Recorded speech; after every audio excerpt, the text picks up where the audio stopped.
നമസ്കാരം. വിട്ടുമാറാത്ത ചുമ പലരുടെയും ഒരു പ്രശ്നം തന്നെയാണ്. വിട്ടുമാറാത്ത ചുമ എന്ന് പറയുന്നത്. അവർ പല മരുന്നുകളും ചെയ്യുന്നുണ്ട്, എന്നിട്ടും അവർക്ക് ചുമ വന്നു കഴിഞ്ഞാൽ പിന്നെ കുറച്ച് നാളത്തേക്ക് അങ്ങനെ നിൽക്കും. ചുമ അങ്ങോട്ട് വിട്ടുമാറൂല. ഒരുപാട് മരുന്നുകൾ ചെയ്തു നോക്കിയെന്ന് പറഞ്ഞ് ഒരുപാട് പേര് നമ്മളെ സമീപിക്കാറുണ്ട്. അപ്പോൾ അവർക്ക് വേണ്ടിയിട്ടുള്ള ഒരു റെമഡി ആയിട്ടാണ് ഞാൻ ഇന്ന് വന്നിരിക്കുന്നത്. അത് എങ്ങനെയാണ് തയ്യാറാക്കുന്നതെന്ന് നോക്കാം. അപ്പോൾ അതിനായിട്ടൊരു ഇഞ്ചി എടുക്കുക. ഇത്രയൊന്നും വേണ്ട, നമുക്ക് കുറച്ച് ഈ ഒരു പീസ് മതിയാവും. ഇത്ര ഒരു പീസ് നമുക്ക് കല്ലിലിട്ടോ എവിടെ ഇട്ട് നല്ലതുപോലെ ചതച്ച് പിഴിഞ്ഞ് ഇതിൻ്റെ നീരെടുക്കുക. ഇഞ്ചി വൃത്തിയാക്കി എടുത്തിട്ടുണ്ട്. ഇത് ഈ കല്ലിലിട്ട് നമുക്കൊന്ന് ചതച്ച് അതിൻ്റെ നീരെടുക്കണം.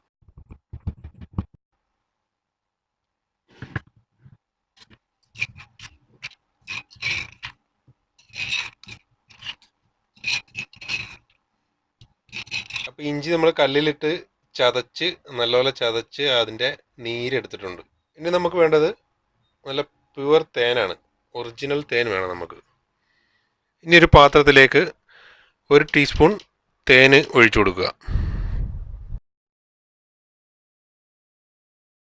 ഇനി 1 ടീസ്പൂൺ സമം ഇഞ്ചി നീരൂടെ ചേർത്ത് കൊടുക്കുക.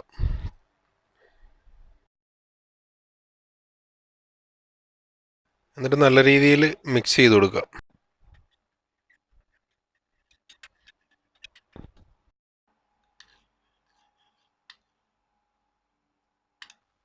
അപ്പോൾ ഇതാണ് നമ്മുടെ റെമഡി.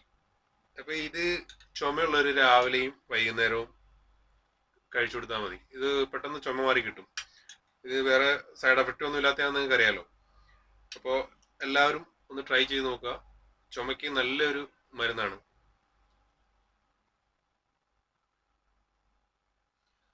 അപ്പോൾ വീഡിയോ ഇഷ്ടപ്പെട്ടാൽ എല്ലാവരും സബ്സ്ക്രൈബ് ചെയ്യാൻ മറക്കരുത് കേട്ടോ. നല്ലൊരു വീഡിയോയുമായി വീണ്ടും കാണാം. അതുവരെ